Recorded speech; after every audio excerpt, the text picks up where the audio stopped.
engaged now. And they like, oh, absolutely. And I should say, in conclusion, working with someone you don't know can be very rewarding, and I found that she was a delight to work with, and I wouldn't be doing this tour if I had any kind of grudge against her. And I wouldn't be teaching these two tutorials at Lisa. So here's the plug, if I haven't done enough plugs already.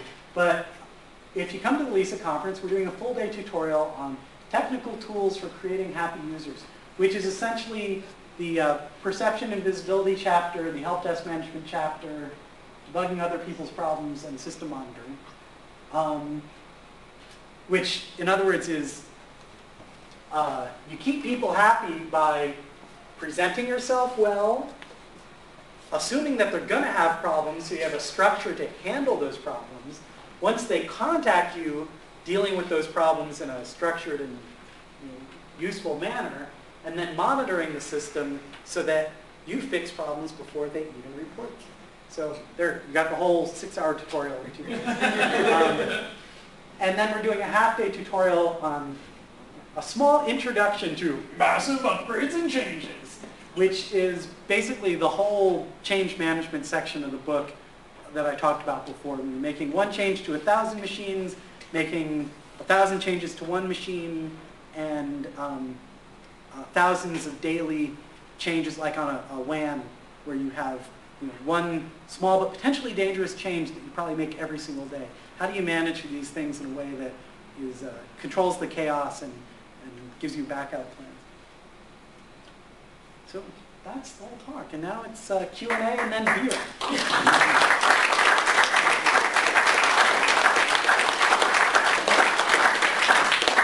And the website, which, as we created, I took notes so I could write this web server chapter. Just one question. I'd just like a rough count of hands. How many people are going to go to the Cambridge Brewery this evening? Okay. Jabber, you count that side. I'll count this. Ooh, it's distributed computing. 6 over here. Dual process. 14. So that's roughly 20, 25. They're going to love us. That's only double what we Yeah, we normally have 8 or 10. Ah, that's great. Not usually crowded on a Wednesday night. You never know. John, can you send a copy of that to your slides? Say again? Can you get a copy of your slides?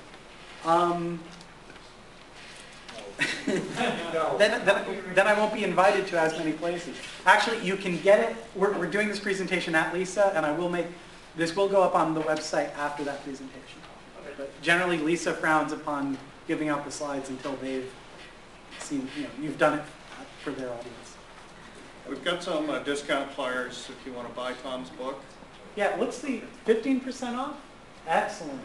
15% off when you order the book directly from Addison Wesley. It's like $45, $46 on Amazon, so it's a... Yeah, there's a huge number of used copies on Amazon, and this totally panicked me. So the book is available on Amazon day 1. Day 2, there's 2 used copies for sale. Scalpers. And so I panicked, and I sent email to both of them saying, "Hi, I'm the author. I hope, I was just curious about you selling the book. If you didn't like it, I'd love to make improvements." And I got email from both of them that was sort of like very angry. If you read the description, you would see that it's perfectly new condition. I haven't read it yet. I'm just selling it. Okay, I'm sorry. So I assume that these are people that work at Borders and are shoplifting.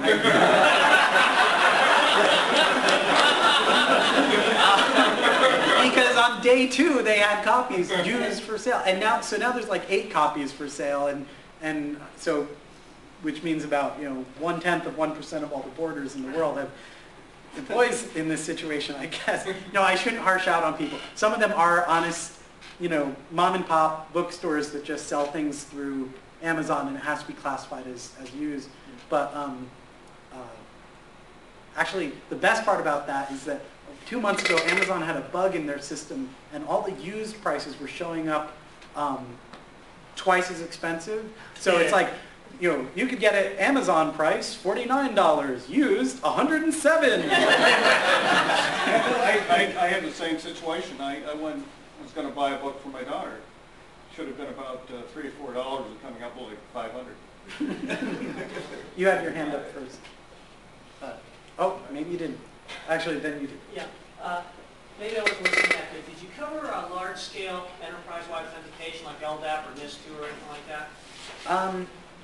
We don't get into the specific technologies. We do say that those are the good tools for creating that kind of structure. And we actually have a whole chapter on namespaces and how global namespaces are very important to keeping yourself sane, that you want consistent email addresses across the network, consistent authentication, and we do a number of anecdotes about how if all of your authentication systems tie back to one database, things become dramatically easier. So if your modem pool authenticates off the same thing as your Unix systems and your web servers, etc., then, for example, when you fire someone, you delete it from one database and then they're done.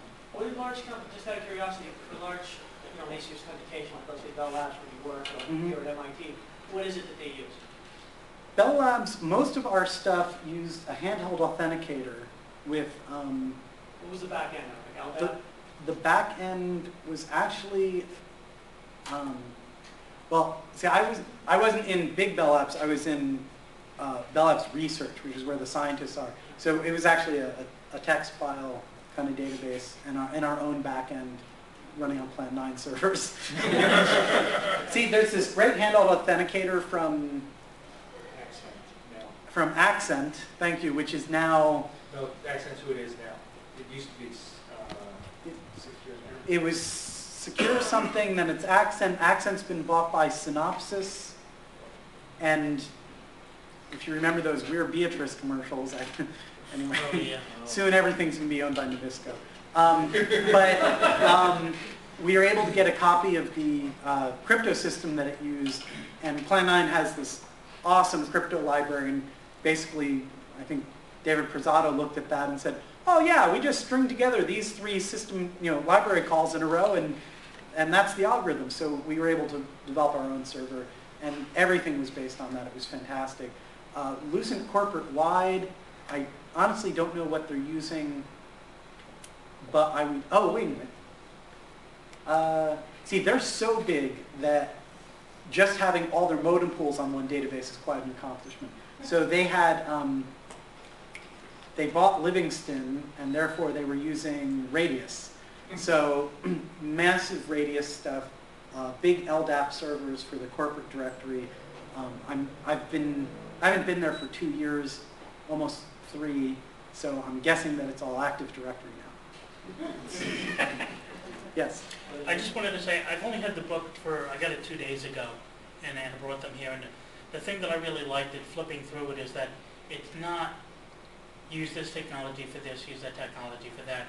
It's about why it's important to do certain things, and what are the advantages and disadvantages of different general techniques. I'm sure we've all dealt with a lot of sysadmins that, well, why are you using that command for that? Because, well, that's the command I always use for that. I don't know why. I don't know what the parameter does, but I do that and it works. And this is a lot more, making sure you understand the best way to do things, not what tools to do it in. Right. Look for a global directory system with these qualities. And here's a list of bad qualities that you don't want to have, rather than use LDAP. Because I could use LDAP in the most egregious way. And I'm using LDAP. Every cluster of 5 machines has its own LDAP server. And I decided I didn't like the schema, so I totally rewrote it. Yeah, so, other question? Yes? How many copies of the book have you sold so far? So that gets back to how low-tech the publishing industry is. They don't know. I get, every 6 months, I get statistics. It's printed on the back of the check. And those statistics are 2 months old. So they have 2 months to total up that column of numbers. It's in the 3rd printing And so that's approximately 15,000. That number's just what they sold to bookstores, not what the bookstores sold to the user, right? That's that's what's been shipped to bookstores minus the returns. And I think bookstores have a year to do the returns. So They couldn't like return them all and end up saying, give us our money back? they absolutely can. In fact, there's a big negative on, you know, how many international returns, domestic returns, NAFTA returns. The Cheswick-Belvin Internet Security and Firewall book actually got to the point that sales had sloped down, that they released the whole book electronically on their website. You can read the whole thing for free because A, they knew the second edition was coming out soon, and B, you know, the sales had gone down to the point where, you know, it was sort of break even. Yeah. Yes. Do you actually believe the numbers they send you, though, to the best of their ability? You know, I really have to. I really don't have a choice. I would drive myself nuts if I... So I said, can I get monthly statistics even? And they said, oh, check your Amazon ranking. That's what most of our authors do. You know, that's only for the books that Amazon sold. So we have this, you know, cron job that collects hourly statistics off Amazon. You type make graph and you get the graph. But I noticed Amazon updates their statistics every day if your book isn't selling well, but if you're in the top 10,000, it's updated like hourly. And if you're in the top 100, it's like minute by minute updates. So when somebody wrote a review on Slashdot, and in one day we probably sold more books than like all of the days combined. We were actually in the Amazon top 100 for a week, and in the top 10 for, no, it was longer than that. 72 hours. Hey, you owed me dinner.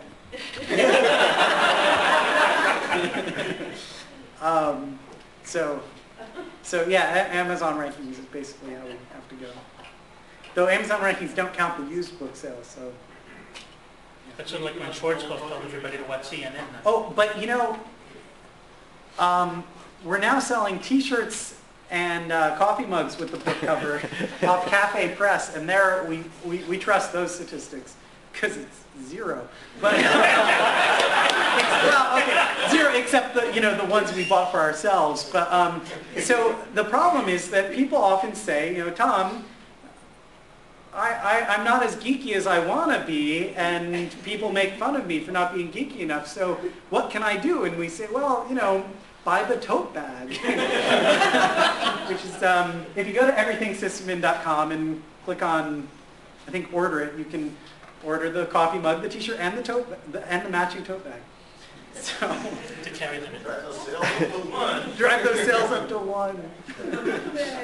No, we've sold like 20 so far, but it's because we bought coffee mugs for everyone at the publisher and the sweatshirt for mom. It's an amazing site because you can just sign up at thecafe.com. You Oh, can just send them cafepress.com is amazing. You send them an image, GIF or JPEG, and they right away it's available for sale on T-shirts and stuff. And they show you a virtual storeroom. They image map it onto the image of T-shirt, sweatshirt, coffee mug, mouse pad, coaster, and tote bag. So boom, you're there. Oh, and frisbee. So yeah, you just upload these images and. Yeah, what's the URL again? The URL. Cafepress.com. And so yeah, I'm involved with some conferences and some other stuff, and there's no, if you went to make T-shirts, you usually pay $100 or so for the screen process, but they have it's a dye sublimation process, so it's just printing directly onto T-shirts. Now, of course, that means that the prices are a little high, but they tell you the price. You set the profit margin, and they set the price. So we have this very narrow margin because it's really, we want the publicity. We don't care about the money for that. Well, what format is this image supposed to be in? GIF or JPEG, Oh. and they scale it. And That's in a white background. it has to be a white background. That's the problem. They only will print on white T-shirts right now. So, but they have white T-shirts.